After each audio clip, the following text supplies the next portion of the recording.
Si Pastor Apollo C. Kibuloy, pinuno ng fastest growing congregation na Kingdom of Jesus Christ na may 7 milyong nasasakupan sa buong mundo. Matibay sa prinsipyo, tapat na kaibigan, may pag-ibig sa Diyos at tunay na malasakit sa bayan. Dapat lahat ng Pilipino magmahal sa Pilipinas. Mula sa isang dukhang pamilya sa Lubao, Pampanga, lumipat sa Davao kung saan siya isinilang noong Abril 25, 1950 sa paanan ng Bundok, Apo. Lumaki siyang kasama ang iba't ibang tribo sa Tamayong, Davao City at nagtapos ng Bible College kung saan siya ay naging handa sa misyong itinakda ng Diyos. Nga nung naigugma ko bata, I saw the poverty when I traveled all over the Philippines. And the brunt is taken in by these children of poverty. Ako, I am one of the victims of poverty. That's why when the Father blessed me in the ministry, I said, if you bless me, Father, I will dedicate the bulk of these blessings to the children. September 1, 1985 na itinatag niya ang KOJC na may 15 miyembro. Tulong ang tatak ng KOJC sa ilalim ng pamamahala ni Pastor Apollo C. Kibuloy mula noon hanggang ngayon. Kalinga para sa mahihirap, ulila at batang napabayaan. Inilalayo ang kabataan sa droga, rebelyon at maling landas. Libreng edukasyon at mas magandang kinabukasan para sa kabataang salat sa buhay. Pagtaguyod sa kapakanan ng mga kapatid nating katutubo. Pagsusulong ng advokasya sa kalikasan at malinis na kapaligiran. Agarang aksyon at tulong para sa mga biktima ng kalamidad at sakuna. Pagtutok sa nation building upang labanan ang salot na droga, korupsyon at terorismo. Bakit siya tumatakbo bilang senador? Upang ipaglaban ang hustisya, katotohanan at kapakanan ng Pilipino. Bilang isang spiritual leader na biktima ng political harassment dahil sa kanyang paninindigan at pagiging malapit sa pamilya Duterte, nauunawaan niya ang pang-aapi at kawalan ng hustisya. Bakit mo siya kailangang iboto? Si Pastor Apollo C. Kibuloy, galit sa korupsyon. Ang Exhibit A niya ay ang KOJC, maunlad, disiplinado, parang first world country. Simple lang ang layunin niya, ayusin ang Pilipinas para sa bawat Pilipino. Mr. Zero Corruption, death penalty sa kurap, tuloy ang laban sa droga at CPP-NPA-NDF. Tagapagtanggol ng inaapi, makakalikasan. Ngayong eleksyon, simulan nating ayusin ang Pilipinas. Pastor Apollo C. Kibuloy para sa Senado. Vote PDP Laban, and most especially Pastor Apollo Kibuloy. 5-3 sa balota.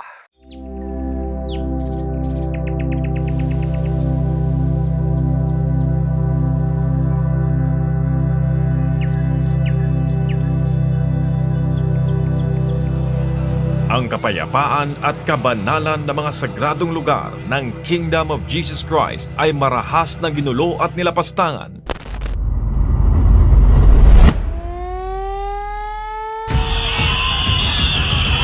Ng iligal at walang awang nilusob ng libo-libong puwersa ng kapulisan ng Pilipinas. Mga arma na mga magasin dyan, sir. Walang utang na lang! Yan, bilangin mo, sir. Compare mo sa amin dito, wala akong mga armas.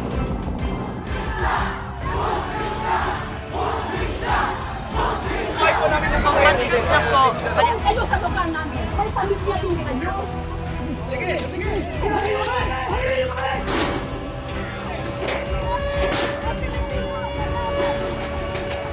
Kami dito na nabubuhay ng makakihan. Kasi ang ganyan ninyo. Wala na lang po. Marami ko nasaktan. But look, dagat di ba kayo? Wala po kami pinakisi. Wala kami nalaman laban. Ay, nakita ba kayo mga private army? Ay, nakita ba kayo mga Wala ko kapalong. Hindi ko kami sa mga bata na to. Nakakakita sila ngayon na nilita mo. So,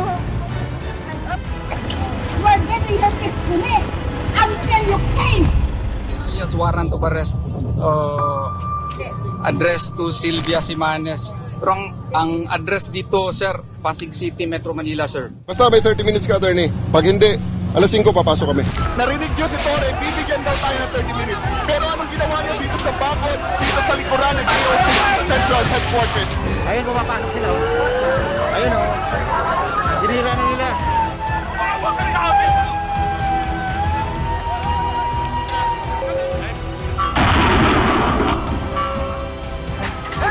Dito kami kalaban!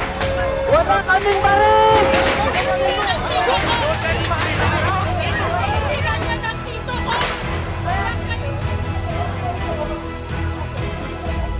Sila ay marahas na sumalakay at lumabag sa karapatang pantao ng mga naririto. Sa loob ng 16 na araw, iligal nilang kinubkob ang compound ng KOJC gamit ang isang iligal na warrant. Ginawa nilang war zone ang banal na dakong ito. Yung ginagawang hukay kasi dyan, illegal na yan. Ang mga dapat sanang nagpuprotekta sa atin ang siya mismong lumalapastangan sa ating mga karapatan.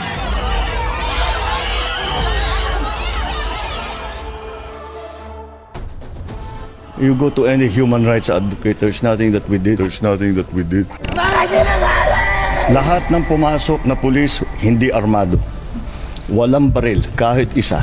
Hindi kami gumamit ng tear gas. Wala kaming ginawang ganun. So ano yung human rights violation? Hindi lang isang beses ginawa ito ng gobyerno ng Pilipinas, kundi paulit-ulit. Walang pakundangang niyuyurakan at hinahamak ang batas na naghihiwalay sa simbahan at estado. Para lamang pilitin si Pastor Apollo C. Kibuloy na yumuko sa kanila. Kaya yan ay pinag-isipan, pinag-aralan, talagang pinag-aralan. O ang importante ay walang nasangka.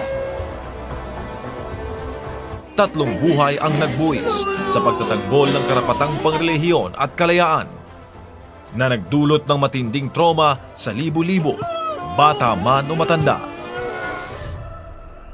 Noong Setyembre 8, 2024, sumuko si Pastor Apollo C. Kibuloy sa ISAF upang itigil ang pang-aabuso sa mga miyembro ng KOJC sa Davao City.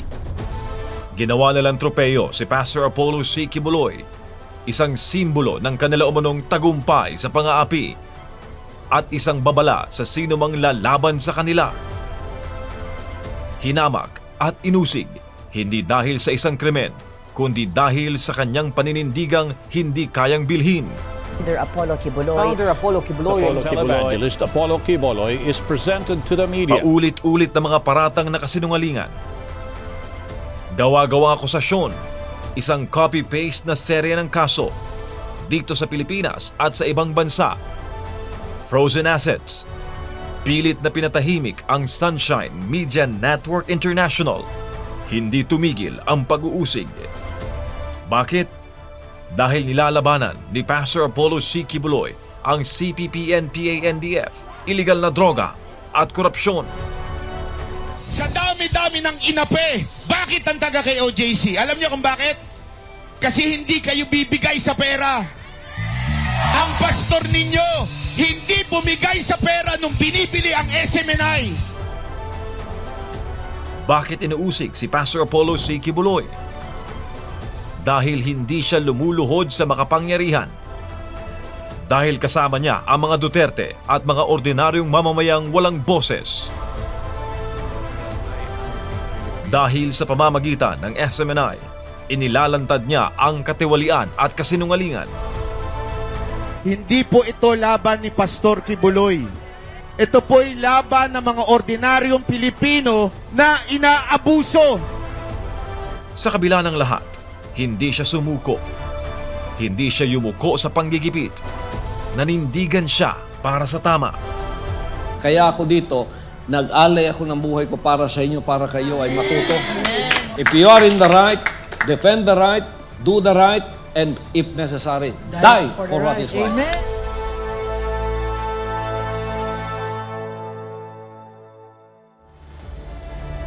Ito ang mukha ng kawalang katarungan.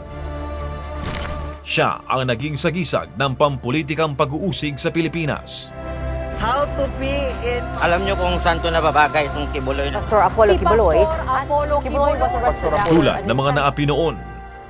Ngayon, siya ang larawan ng paglaban. at ang mga pinagtatangkaang patahimikin ay kasama niya sa paninindigan. Ganito na ang Pilipinas ngayon. Binulok ng kasamaan. Ninakaw ng mga ganid. Unti-unting sinisira. Ngunit hindi pa tapos ang laban. Ganito ang magiging Pilipinas sa ilalim ng pamumuno ni Pastor Apollo C. Quiboloy.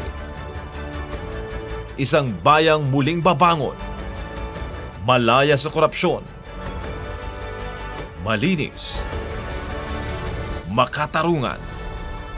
Isang bansa na mula sa bayan, pinamamahalaan ng bayan at para sa bayan. Itong KOJC, ito ay isang napakakongkretong halimbawa. Yung tinatawag na egalitarian society kung saan mga mamamayan ay hindi nagkakaroon ng experience ng corruption, ng kahirapan. Pastor Apollo C. Quiboloy para senador. Boses ng mga inaapi. Tagapagtanggol ng kalayaan. Kalayaang malaya sa katiwalian. Kalayaang magsalita ng walang panggigipit. At kalayaang manampalataya ng hindi inuusig.